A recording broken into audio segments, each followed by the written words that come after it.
All right, let's talk about Docker. You've probably heard the name, but what is it really? Well, it's a piece of technology that has totally revolutionized how we build and ship software today. So let's dive in. To really get why Docker is such a game changer, we have to start with this one phrase. If you've ever been around software developers, you have absolutely heard this before. It's the classic excuse, and it perfectly captures the exact, frustrating problem that Docker was born to solve. So let's just imagine for a second a world before containers. It was a world filled with inconsistency, a ton of frustration, and this huge, painful gap between the people writing the code and the people trying to actually get that code to run. Back then, a developer had to manually install every single thing they needed right onto their computer. And you know what? A setup on a Mac was completely different from a setup on Windows. It was slow, it was tedious, and things broke all the time. Docker just changes all of that. Now it's one simple command, and it works the same everywhere. And this created this massive handoff problem. The development team would finish their code, bundle it up, and then hand it over with this 20-page document of manual instructions. If you forgot one tiny step, or if someone misunderstood a sentence, the whole thing would just fail. It led to so much back and forth, so much finger pointing. Now, what's so cool about Docker is how it solves all of this chaos with a really simple but incredibly powerful idea. What if we just created a standard box for our code to live in? And that box is called a container. The magic here is that this container doesn't just hold the code. No, it holds everything that code needs to run. The tools, the libraries, the system settings, all of it is bundled up together in one neat, isolated package. Honestly, the best analogy is a real-world shipping container. You know, those giant metal boxes on ships.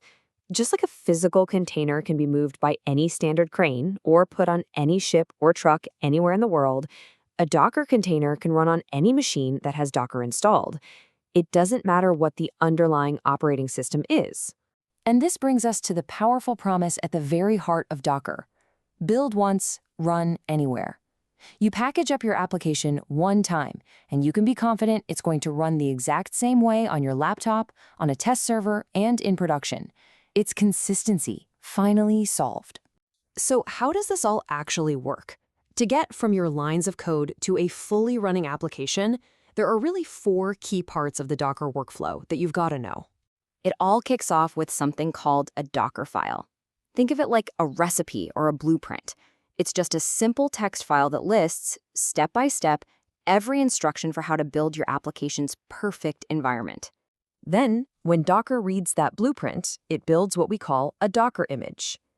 This is the actual sealed box, a read-only, saved snapshot of your application and all the stuff it needs.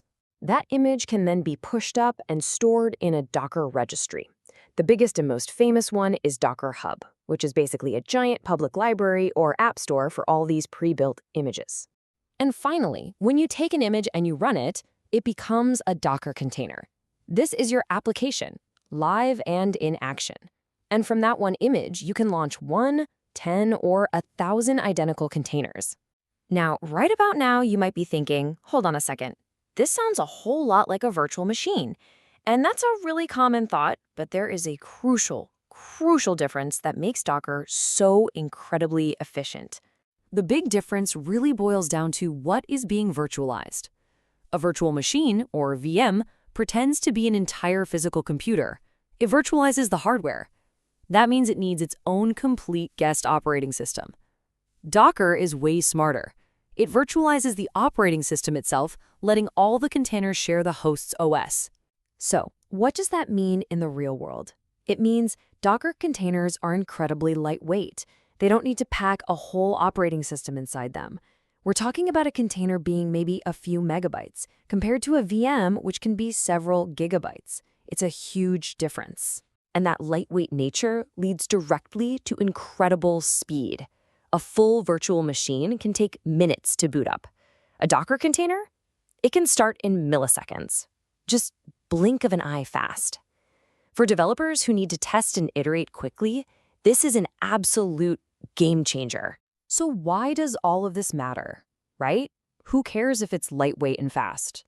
Well, it matters, because this combination of consistency, speed, and efficiency became the engine that powers all of modern software development. You see, Docker is a fundamental tool for what we call DevOps in CI/CD. That's really just a fancy way of saying we can automate the entire process of delivering software, from building the code to automatically testing it to deploying it out to users, making the whole thing faster and way more reliable. And the impact on teams is just massive. Everyone is working in the exact same environment, so you get fewer bugs and way better collaboration. And since you can test and deploy so much faster and scaling up is so much easier, teams can get better software out to you, the user, way more often.